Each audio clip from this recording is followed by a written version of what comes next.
दोस्तों, आज गणतंत्र दिवस है। मैं गणतंत्र दिवस की आप सभी को शुभकामनाएं देता हूं और साथ ही एक खबर आपको बताने आया हूं। खबर आपने सुन ली होगी, लेकिन शायद उस नजरिए से ना सुनी हो जिस नजरिए से मैं आपको बताने वाला हूं। पद्म पुरस्कारों की घोषणा की गई और इस बार लगातार दूसरा ऐसा साल है जब बॉलीवुड से कोई खास नाम इन पुरस्कारों में दिखाई सुनाई नहीं दिए हैं।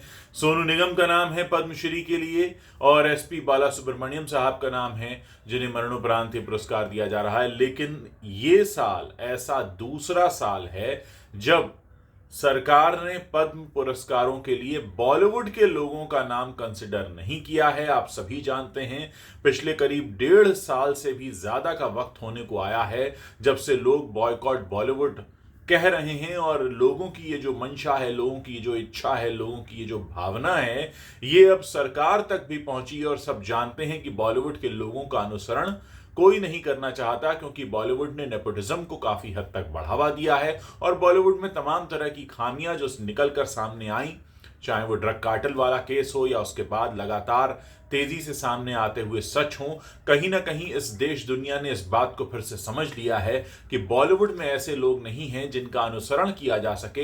हाल ही के दिनों में हमने देखा कि किस तरह से ट्रांसलेटेड फिल्में बनाकर, रीमेक्स बनाकर लोगों की जेब से करोड़ों रुपया ऐंठा जा रहा है। ये सारी बातें अब ऐसा लगता है कि सरकार के और देश के बाकी ऊंचे पदों पर बैठे लोगों के समझ में आने लगी हैं कि हम ऐसे लोगों की मिसाल किस तरह से लोगों के सामने रख सकते हैं। क्योंकि अगर आप किसी को पद्म पुरस्कार से सम्मानित करते हैं, इसका मतलब ये होता है कि आप चाहते हैं कि देश की बाकी की जनता उनका अनुसरण करे। तो सबसे बड़ा सवाल यही है कि क्या आज बॉलीवुड ऐसी स्थिति में है जिसका अनुसरण जनता करे? जवाब आएगा नहीं। क्यों? क्योंकि हमने पिछले 18 महीने से देखा कि क्या क्या सारे राज हैं जो धीरे धीरे निकलकर सामने आए हैं, क्या कुछ चलता रहा है।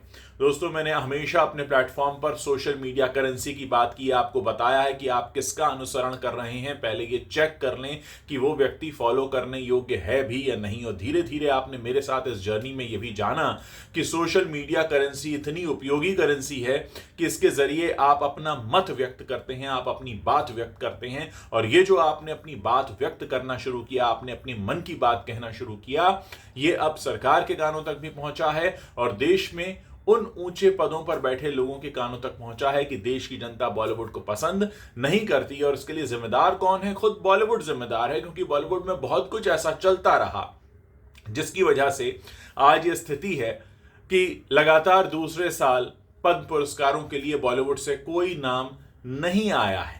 तो सबसे बड़ी बात यहां समझने वाली यह है कि देश की जनता जब सवाल करती है कि आपने इनको पद्म पुरस्कार क्यों दिया, आप सभी जानते हैं कि करण जौहर का नाम भी आया था, एकता कपूर का नाम भी आया था और ऐसे तमाम नाम आए थे जिसमें जनता ने सीधे तौर पर सवाल किया कि इनको क्यों दिया गया है। क्या आप चाहते हैं कि हम इनके जैसे बने? क्या वाकई एक ऐसा कंट्रीब्यूशन है जिसकी बात की जानी चाहिए?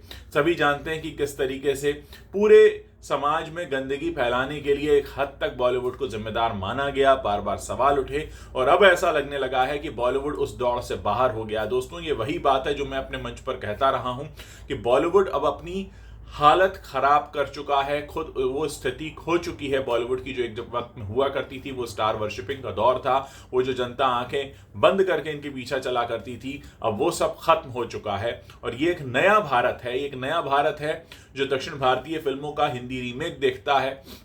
ये नया भारत है जो दक्षिण भारतीय फिल्मों को प्रमुखता देता है।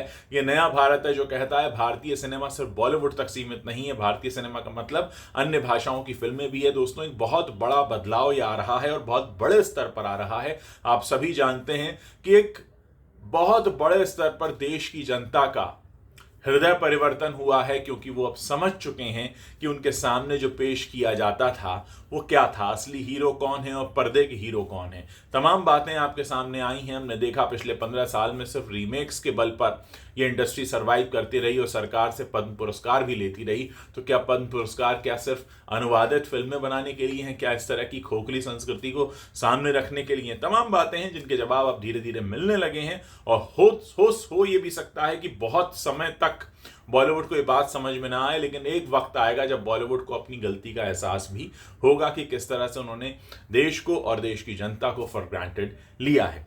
आप इस पर अपनी जो भी राय रखते हो मेरे साथ जरूर शेयर कीजिए ताकि हम लोगों को ये बता सकें कि किस तरह से देश अब धीरे धीरे बदल रहा है।